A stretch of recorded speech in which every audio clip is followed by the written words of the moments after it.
Hi my egos, my name is Cedie and thank you so much for watching this video. And for today, we're going to have another lecture discussion on some theories of personality, giving you only the basic tenets, the core concept, and the important information you need to learn.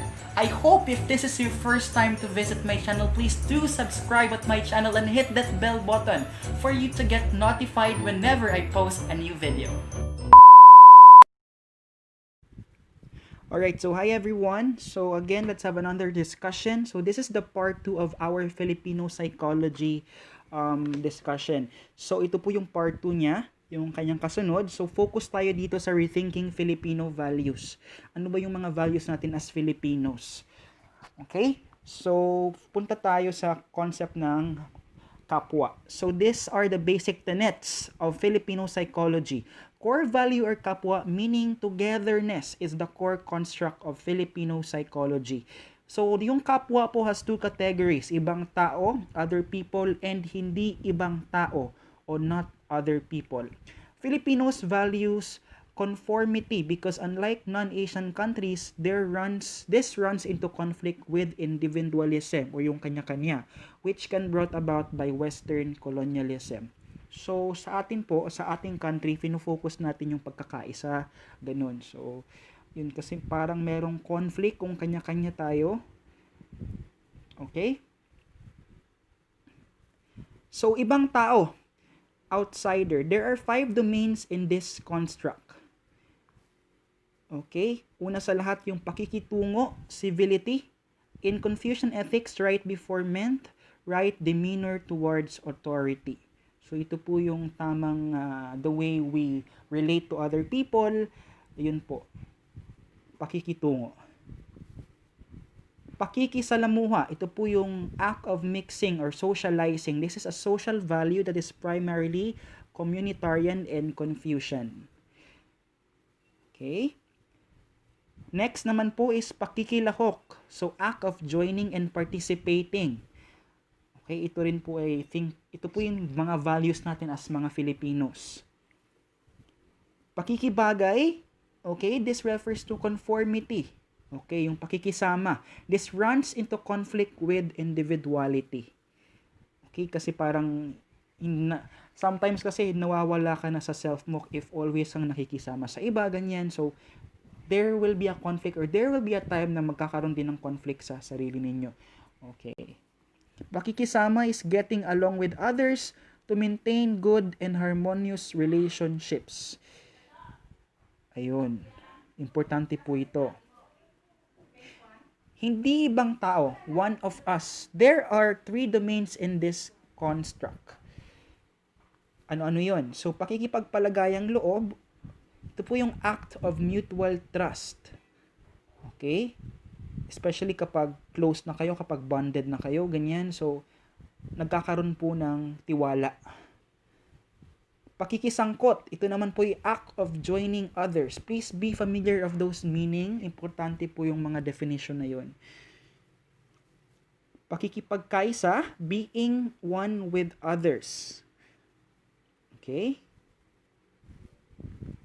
Pakiramdam, shared inner perceptions. Okay? Filipinos use damdam or the inner perceptions of others' emotions.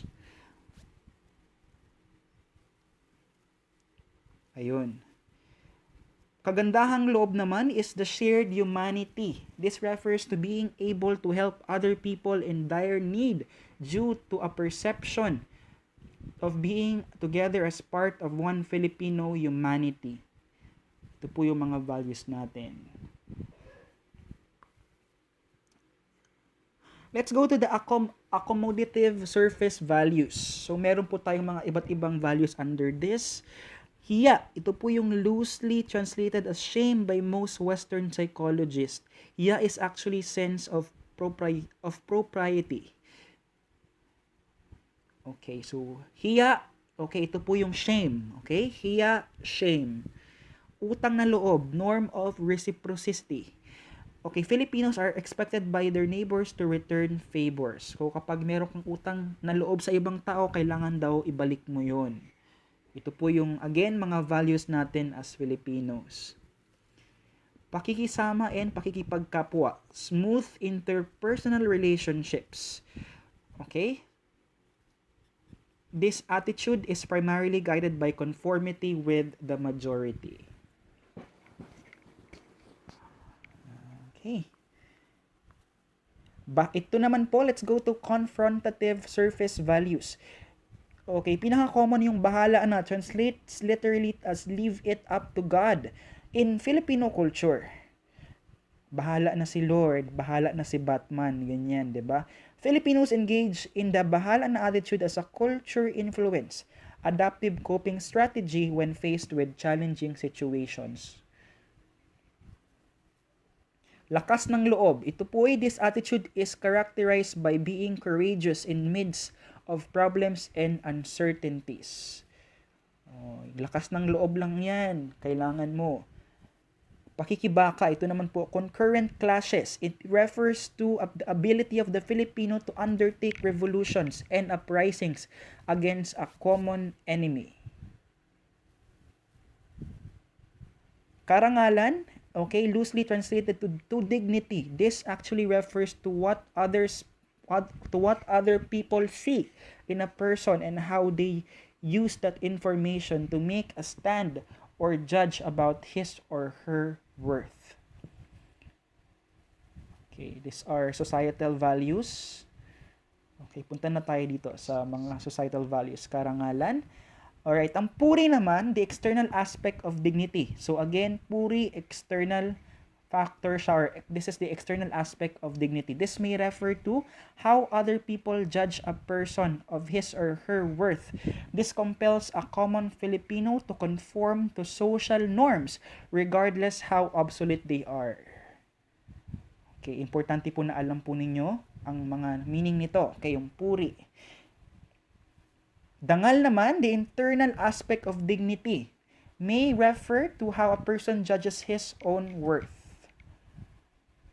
Okay, puri is external, dangal is internal. Okay, remember nyo yan. Katarungan, loosely translated to justice. This actually refers to equity in giving rewards to a person. Kalayaan, freedom, and mobility. Ironically, this may clash with the less important value of pakikisama or pakikibagay, conformity. Ayun, so these are the 3 dimensions of being a Filipino. Una po is pinagmulan, socio-political dimension. Okay, this corresponds to a socio-political dimension of us. Alright, more narrow definitions of citizenship stated in 1987 Constitution. Second is kinalakhan, cultural dimension. Okay, the cultural roots, the participation of being immersed in a cultural milieu acknowledged as Filipino. Kamalayan, number 3, the responses in this dimension are associated with the awareness or consciousness of the self as Filipino, acceptance of membership in the category Filipino, and also the pride in this membership. So we have 3 dimensions of being a Filipino: pinagmulan, kinalakhan, at kamalayan. So ngayon po, babaw at lalim. Ito naman po yung surface and depth. Filipino-ness as an ethical standards. Okay, so Filipino sa pangalan, ito naman po an image of a passive citizen. Individual may accept or recognize that he or she is a Filipino but may not be involved in activities that highlight the identity of being a Filipino. So parang Filipino ka lang sa pangalan, pero hindi mo siya pinapractice, or you're not observing the culture or perhaps the values of being a Filipino. Filipino sa puso, someone who considers Filipino-ness as more of conviction. Filipino-ness has become internalized or integrated with the loob. Okay? Loob at labas, from within and without. Loob refers to those ideas that are deemed important and relevant in relation to the self. Labas is considered as irrelevant and unimportant. Okay, internal, mas mahalaga. Ang external naman is hindi gaano mahalaga. Lalim is used to signify the graduation of integration into the loob. Ayun.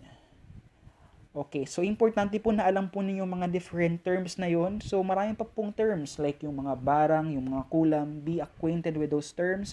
Ayun lang po, this is the end of our lecture. Thank you so much for listening and for watching. See you soon next time.